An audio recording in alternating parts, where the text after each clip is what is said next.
boxing page. Left hook Jeff Lacy still getting it done, or at least trying to. 37 years old, member of the 2000 U.S. Olympic team. His first 27 fights, 25-2. His last 5, not so good, just 2-3.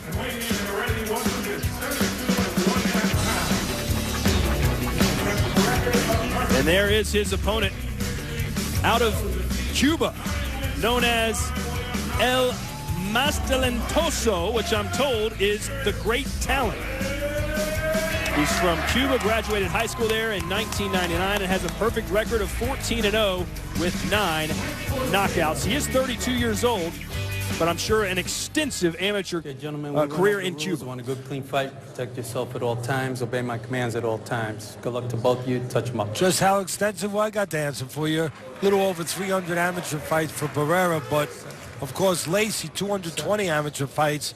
He was a member of the 2000 U.S. Olympic team, but that was a long time ago. You touched on it. Lacy's lost 4 of his last 7, knocked out twice in those losses. I think Lacy has the looks of a shot fighter to me. Barrera, I'm going to say Barrera's going to knock him out. And I know that's going way out on the limb. Most people don't say that before the fights. They wait till, you know, the guy's been down 4 times and they say, well, you know what, he might knock him out. But I've gone out on the limb before. I'm going to say Barrera knocks out Lacy. We'll find out.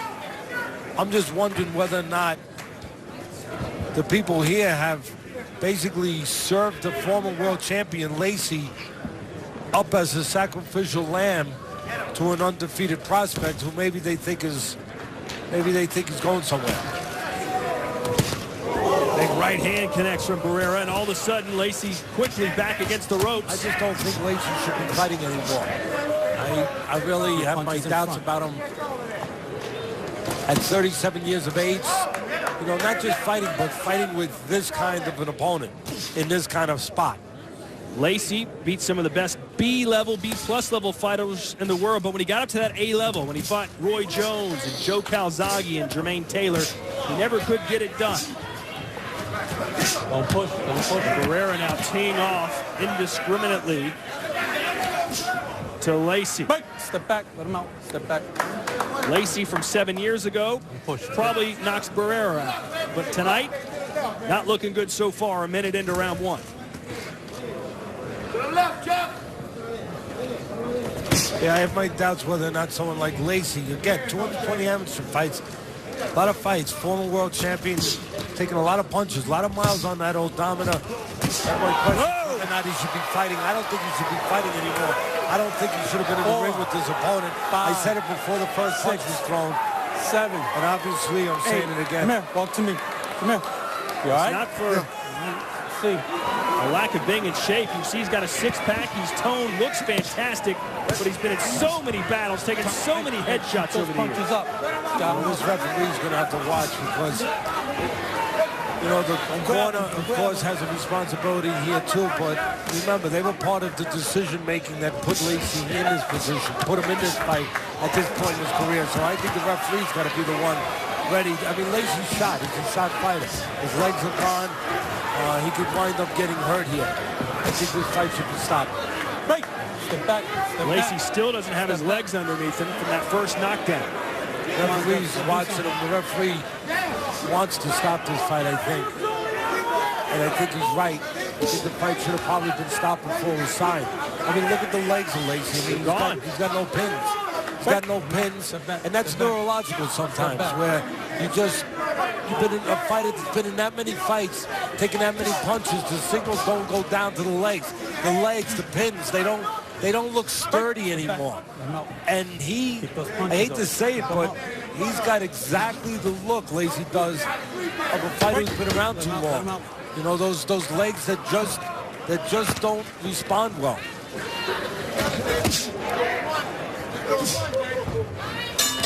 Time. Put those punches in front.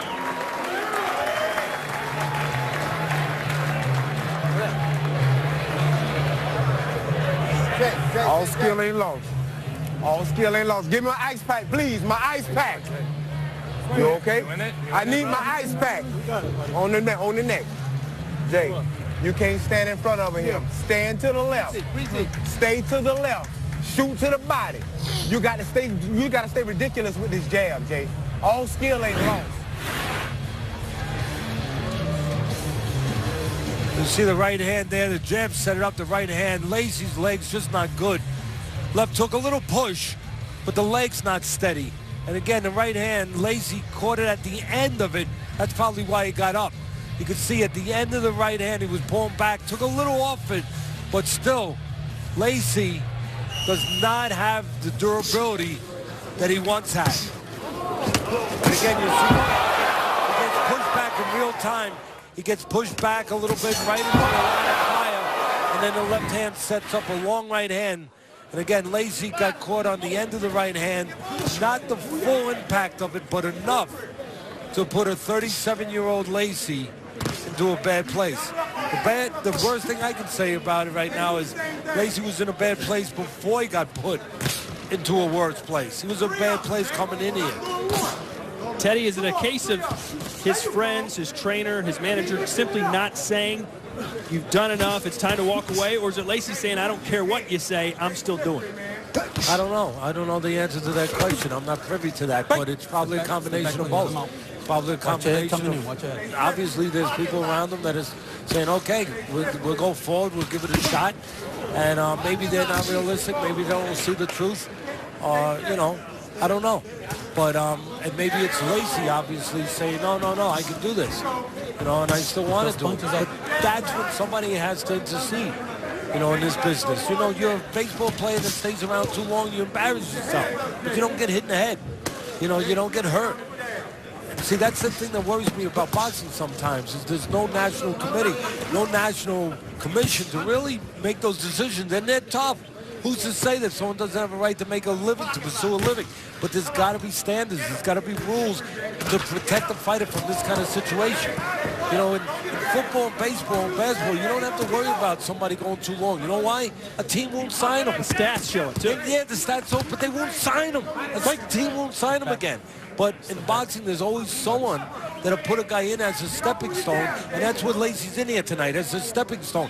There's always someone who'll put a guy in as a stepping stone for $1,000, $2,000, $3,000. Not to mention, Lacy is still a bit of a name. People have heard the name Jeff Lacy. They know he used to be pretty good, and it'll look good on Barrera's resume.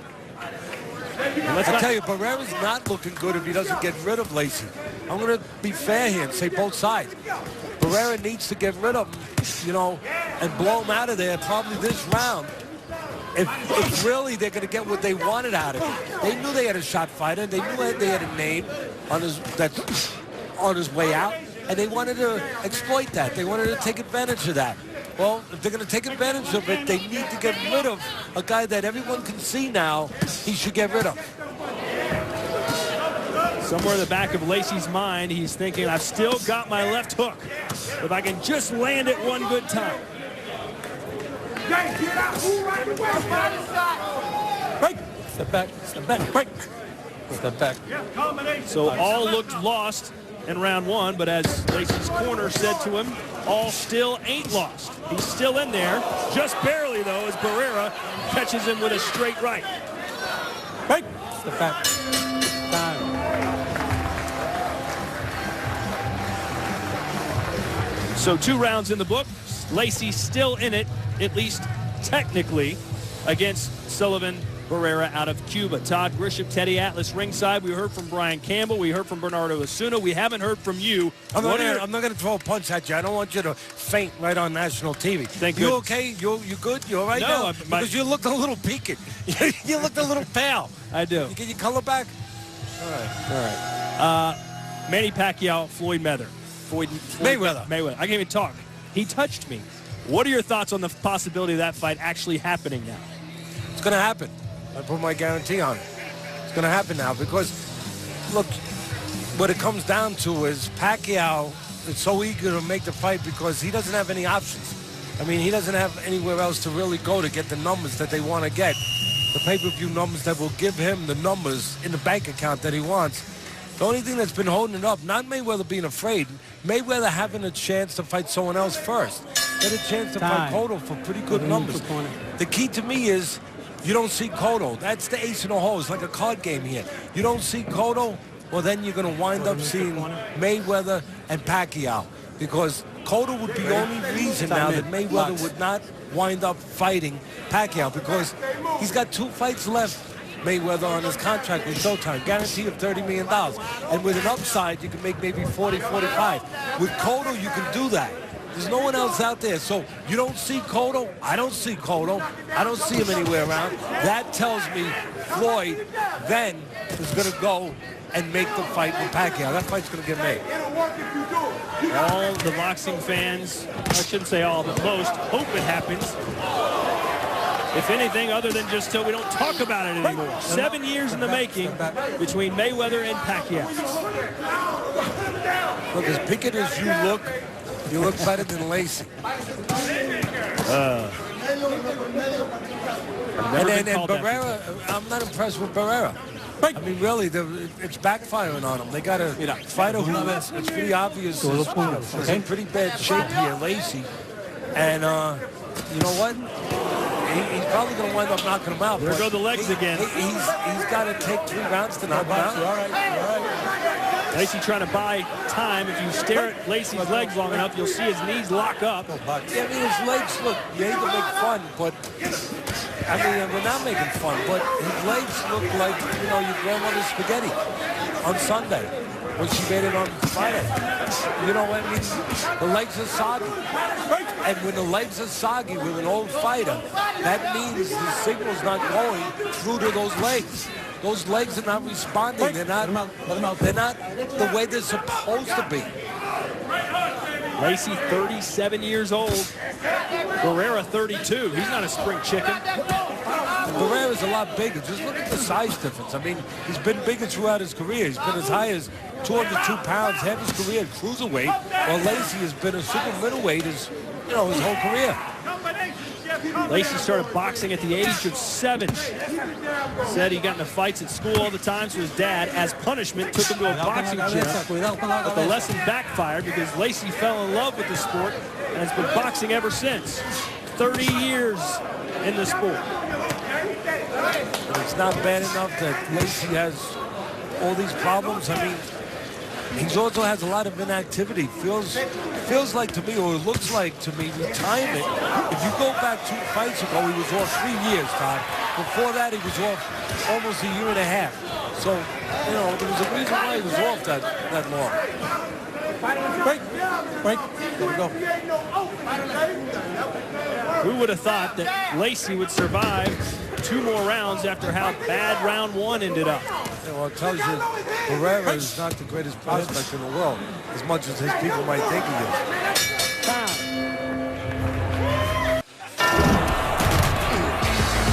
It's a Fox Theater flashback. Irish Mickey Ward, who's fought on Friday Night Fights 24 times. No one's been on this program more. He picked up this knockout in May 18, 2001, right here at the Fox Theater at Foxwoods Resort and Casino. And now the doctor talking to Jeff Lacy.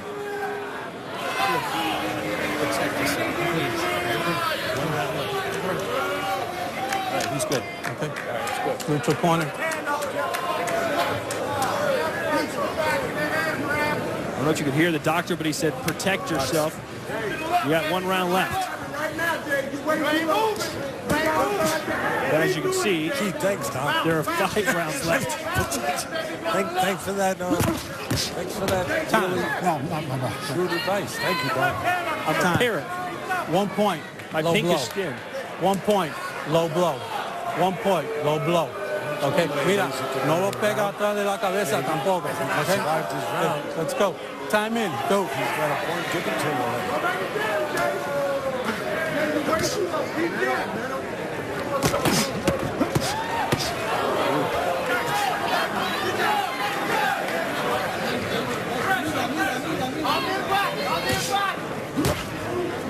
Again, you see the bigger guy, Barrera, I mean, taller, but just bigger.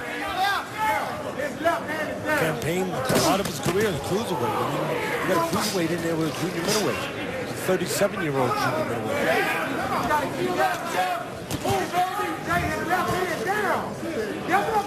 Jeff Lacy did win his last fight December 13th against Timothy Hall. Yeah, Timothy Hall is about 4 wins and about 20 losses. And that's not really his accurate record, but he's an opponent. The fight before that, he didn't win. He got knocked out. Well, there's his record, 9-18. Break. You know, there are guys out there you can beat even when you're finished in your career. There are opponents out there that you can find. But the fight before his last fight, Lacy was knocked out in 2. Well, Lacy was asked what his job is now, and he said it's still boxing. It's my job, it's my love. He just can't walk away. He's got 2 sons, a 3-year-old and a 4-year-old. So they count on him, depend on him to bring money home, and this is the way, at least right now, he's choosing to do it. No. Lacy complaining of hits behind the head. I didn't see one, but I saw that one right to the front of the face. This fight's got to be stopped.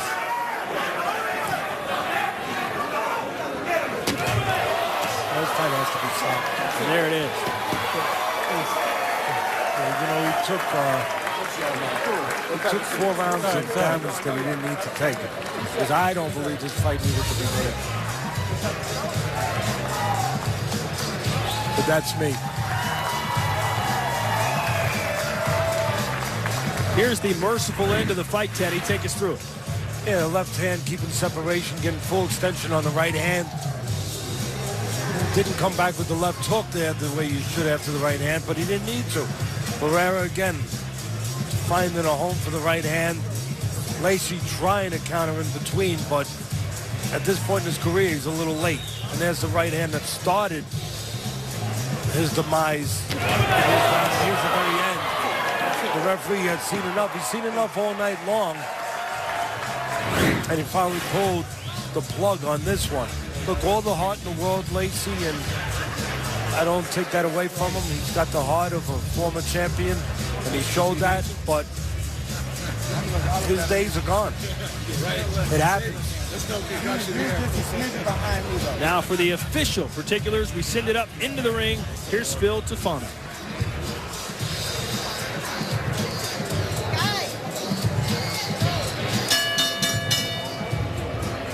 Ladies and gentlemen, the end comes at 2 minutes, 5 seconds of round number 4.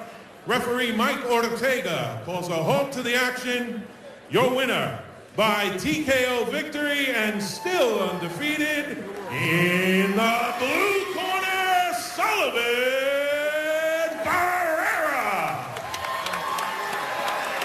So Sullivan Barrera, a winner by TKO, 15-0 now with 10 knockouts in his professional career. Hopefully for him, he gets a sterner test in his next bout. We expect a much more competitive contest coming up in our main event. Carl Dargan, undefeated, 17-0 with 9 knockouts, facing off against Canadian Tony Lewis. That's coming up.